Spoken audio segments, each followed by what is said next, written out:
Bienvenue dans l'essence des livres, le podcast qui vous permet de comprendre chaque semaine, en 10 à 15 minutes, les grandes œuvres littéraires, philosophiques et biographiques. Abonnez-vous à la chaîne et cliquez sur la cloche pour ne pas manquer les nouveaux épisodes. Bonne écoute. Aujourd'hui, nous allons aborder un livre que j'ai lu récemment, qui change des précédents puisqu'il s'agit d'un livre d'analyse sociale publié en anglais. A Theory of Everyone, The New Science of Who We Are, How We Got Here and Where We Are Going. En français, Une théorie pour tous, la nouvelle science de qui nous sommes, d'où nous venons et où nous allons, de Michael Muthukrishna. Auteur de nationalité britannique et canadienne, qui est professeur en psychologie économique et culturelle à la London School of Economics. Ce livre explore 3 questions, qui semblent simples, mais qui sont au cœur de ce que signifie être humain. Qui sommes-nous? D'où venons-nous? Où allons-nous? L'auteur, un chercheur en psychologie économique et en évolution culturelle, utilise une approche multidisciplinaire pour tenter de répondre à ces grandes questions. Il s'appuie sur des recherches en psychologie, en biologie, en anthropologie et en économie pour offrir une théorie de tout le monde, c'est-à-dire une vision d'ensemble sur ce qui détermine notre comportement individuel, nos sociétés et l'avenir qui nous attend. Dans cet épisode, je vais vous guider à travers les idées clés de ce livre en décomposant chacune de ces 3 grandes questions. Ce voyage va nous faire traverser des millénaires d'évolution, explorer des théories fascinantes et peut-être même remettre en question notre vision du monde. Première partie, qui sommes-nous? La nature et la culture de l'humain. Pour commencer, posons la question « Qui sommes-nous » Selon l'auteur, notre identité est façonnée par 2 forces principales, la nature et la culture. Premier point, nature et culture, un équilibre complexe. L'auteur nous rappelle que biologiquement, nous partageons beaucoup de traits avec les autres animaux. Comme eux, nous sommes influencés par nos gènes, par nos instincts et nos besoins biologiques. Mais contrairement aux autres espèces, notre comportement est aussi façonné par notre culture, c'est-à-dire par tout ce que nous apprenons de notre environnement social, de nos traditions et des idées transmises par nos ancêtres. Un exemple frappant est le langage. Biologiquement, nous avons la capacité cognitive pour apprendre à parler. Mais la langue que nous parlons, que ce soit le français, le mandarin ou l'anglais, dépend entièrement de notre culture.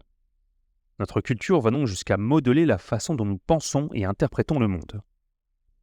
Deuxième point, l'évolution culturelle, une innovation humaine unique. L'auteur introduit l'idée de l'évolution cumulative, un phénomène propre aux humains. Contrairement aux autres espèces, nous ne devons pas tout redécouvrir à chaque génération.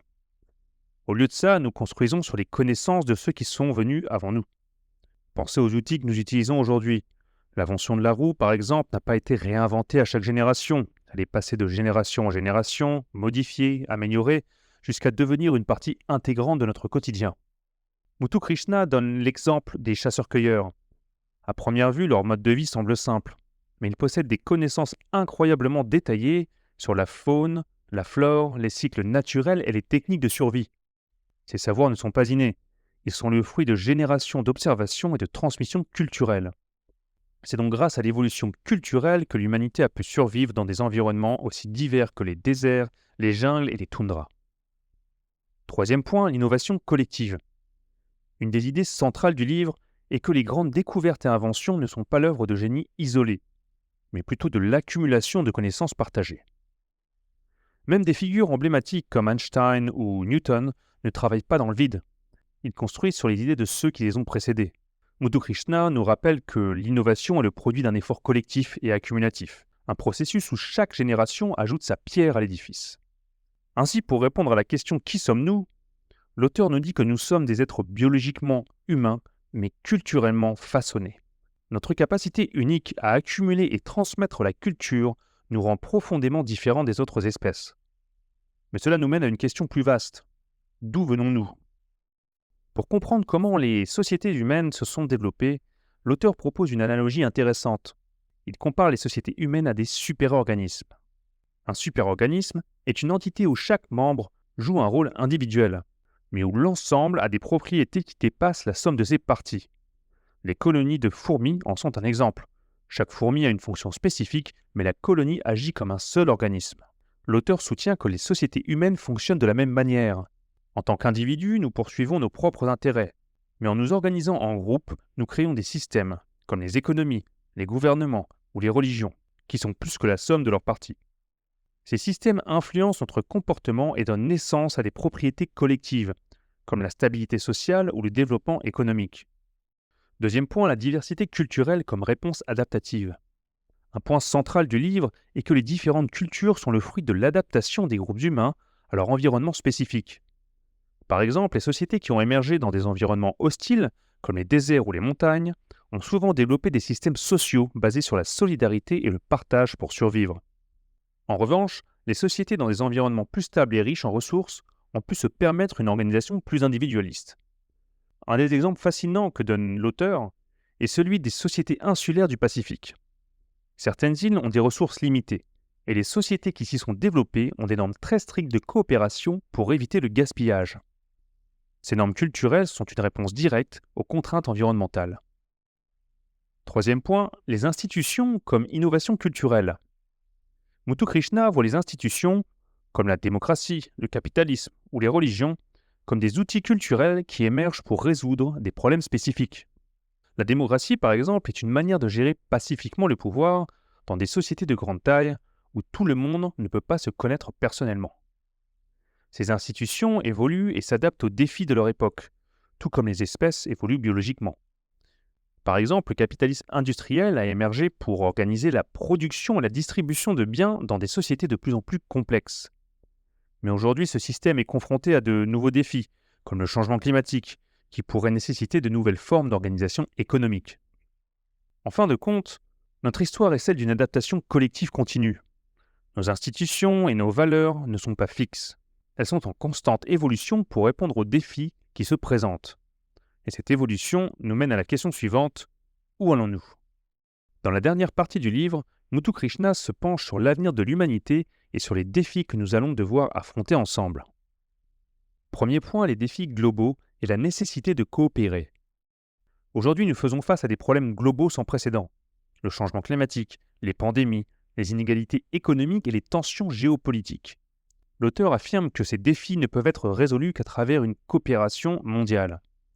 Mais cette coopération est difficile, car elle se heurte aux différences culturelles et aux intérêts nationaux. Par exemple, le changement climatique est un problème global qui nécessite des actions coordonnées entre les pays. Mais chaque nation a ses propres priorités économiques et politiques, ce qui complique l'élaboration de solutions collectives. Cette tension entre le besoin de coopération mondiale et les réalités locales est au cœur des défis du futur. Deuxième point, adapter nos institutions pour le futur. L'auteur soutient que nous devons innover au niveau de nos institutions pour relever ces défis. Les institutions que nous avons aujourd'hui, comme les États-nations ou les systèmes économiques actuels, ont été créées dans un contexte de rivalité entre les nations. Mais pour relever les défis globaux, il nous faut de nouvelles formes de gouvernance capables de dépasser les frontières nationales. Par exemple, il évoque l'idée de créer des institutions mondiales plus fortes, qui pourraient réguler les enjeux comme le climat ou la santé publique à l'échelle planétaire, de manière plus équitable et plus efficace. Troisième point, les nouvelles technologies et leur effet contradictoire. Enfin, Muthukrishna souligne le rôle ambigu des nouvelles technologies. D'un côté, elles offrent des opportunités incroyables pour faciliter la coopération mondiale, comme avec les réseaux sociaux qui connectent les gens du monde entier. Mais d'un autre côté, elles peuvent aussi exacerber les divisions et amplifier les tensions, en polarisant les opinions et en renforçant les conflits culturels. L'exemple des réseaux sociaux est frappant.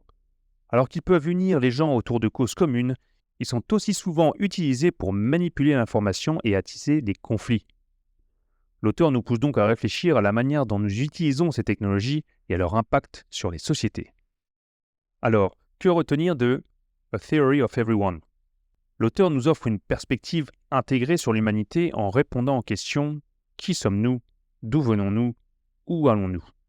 Il nous montre que nous sommes façonnés par la combinaison unique de notre biologie et de notre culture, que notre histoire est marquée par l'évolution de nos sociétés et de nos institutions, et que notre futur dépendra de notre capacité à coopérer face aux défis globaux. En conclusion, ce livre nous rappelle que la diversité humaine est une richesse, et qu'elle pose aussi des défis lorsqu'il s'agit de construire un avenir commun. Pour Muthukrishna, l'avenir de l'humanité n'est pas figé. Il dépend des choix que nous faisons aujourd'hui, de la manière dont nous allons adapter nos institutions et de notre capacité à dépasser nos différences pour coopérer à l'échelle mondiale. Merci d'avoir écouté cet épisode. Si cette plongée dans les idées de Michael Muthukrishna vous a intrigué, je vous invite vivement à lire A Theory of Everyone. Ce livre est dense, mais il offre des perspectives fascinantes sur l'humanité et ses défis. Et si cet épisode vous a plu, n'oubliez pas de vous abonner et de partager ce podcast autour de vous. Merci et à bientôt pour un nouvel épisode.